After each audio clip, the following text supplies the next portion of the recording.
আবহাওয়ার খবর জানাতে রাজধানীর আগারগাঁও থেকে সরাসরি যুক্ত হচ্ছেন সহকর্মী হেদায়েতুল্লাহ সীমান্ত। সীমান্ত, ঘূর্ণিঝড়ে রেমালের পরিস্থিতি নিয়ে কি বলছে আবহাওয়া বিভাগ, জানাবেন। সর্বশেষ কি তথ্য আছে জানাবেন। হ্যাঁ মনি, আপনি যেমনটি বলছিলেন যে বাংলাদেশের উপকূলের দিকে ধেয়ে আসছে ঘূর্ণিঝড় রেমাল।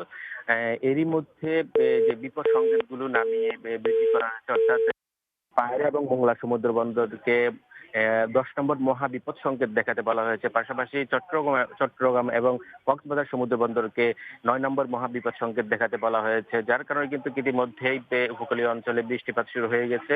আবহাওয়া অফিস বলছে এই ঘূর্ণিঝড় রেমালের প্রভাবে ভারী বৃষ্টি হতে পারে, যার কারণে পাহাড় ধসেরও শঙ্কা রয়েছে। আবহাওয়া অফিস আমাদেরকে যেমনটি বলছিলেন, আপনি জানেন যে আজকে সন্ধ্যা থেকে মধ্যরাত নাগাদ পটুয়াখালী খেপুপাড়ায় যে মূল কেন্দ্রে যে ঘূর্ণিঝড় রেমাল আঘাত হানতে পারে বলে আবহাওয়া অফিস থেকে আমাদেরকে জানানো হয়েছে। পাশাপাশি দেশের সমুদ্র বন্দর যে ট্রলার এবং পানির এই মাছ ধরার ট্রলার গুলোকে নিরাপদ দূরত্বে আসতে বলা বলা হয়েছে।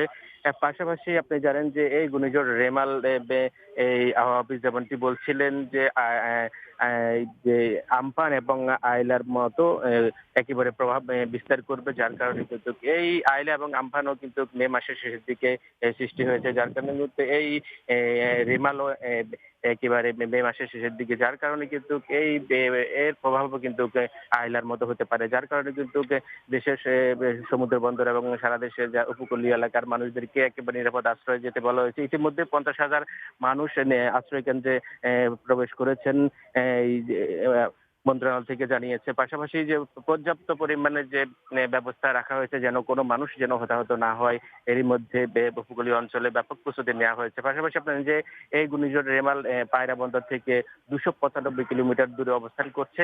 এর 62 কিলোমিটার এরিয়ার মধ্যে এর গতিবেগ 90 কিলোমিটার পর্যন্ত যাচ্ছে, যেটি দমকা এবং ঝড়ো আকারে বৃদ্ধি পেয়ে 120 কিলোমিটার পর্যন্ত বৃদ্ধি পাচ্ছে।